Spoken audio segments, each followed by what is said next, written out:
પાટણમાં ખડકાયા ગાંધીના ગુજરાતમાં જે દારૂબંધી છે તેની ખાલી કોથળીઓના ઢગ. પાટણ પોલીસ સામે ઉઠ્યા સવાલો. હપ્તાના હડતાલમાં ખોવાઈ પોલીસ.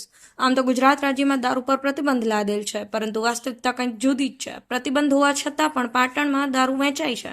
તેની હવે પુષ્ટિ કરવાની જરૂર નથી, કારણ કે રસ્તા પર દેશી દારૂની રસ્તા પર પડેલી ખાલી કોથળીઓના ઢગલા રીતસર પાટણમાં દારૂ વેચાતો હોવાની ચાડી ખાઈ છે.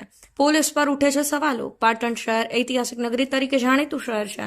શહેરમાં વર્લ્ડ હેરિટેજ રાણકી વાવ સહિત સુવિખ્યાત જોવાલાયક સ્થળ આવેલા હોય, દૂર દૂરથી લોકો પ્રવાસે આવે, ત્યારે પાટણ શહેરમાં આવેલ રેલવે ગરનાળાથી ચાણસ્મા તરફના રસ્તા પર લાવણ્ય સોસાયટી પાસે દેશી દારૂની ખાલી કોથળીઓના ઢગલા જોવા મળી રહ્યા છે. જ્યારે ગુજરાત રાજ્યમાં દારૂબંધી છે, તો પાટણમાં કોની રહેમ નજર હેઠળ દારૂ વેચાય છે, તેવા પ્રશ્નો ઉભા થયા છે. Bureau report, Patan news 24, Patan. Patan શહેરની અંદર દારૂનું ખુલ્લેઆમ વેચાણ થઈ રહ્યું છે, તેનો ઉત્તમ નમૂનો આજે પાટણ રેલવે ગરનાળાથી ચાણસ્મા તરફ જતા હાઈવે ઉપર લાવણ્ય સોસાયટીની સામે ખૂબ મોટા પ્રમાણમાં દારૂની કોથળીઓનો જથ્થો કોઈએ જાહેર રોડ ઉપર નાખી દીધો છે. ખરેખર પાટણ શહેરની અંદર દિન પ્રતિદિન દારૂના વેચાણનું પ્રમાણ વધી રહ્યું છે અને લોકોના આરોગ્ય સાથે ચેડા થઈ રહ્યા છે. દારૂ પીવાથી કેટલાય નવયુવાનોના જીવ ગયા છે.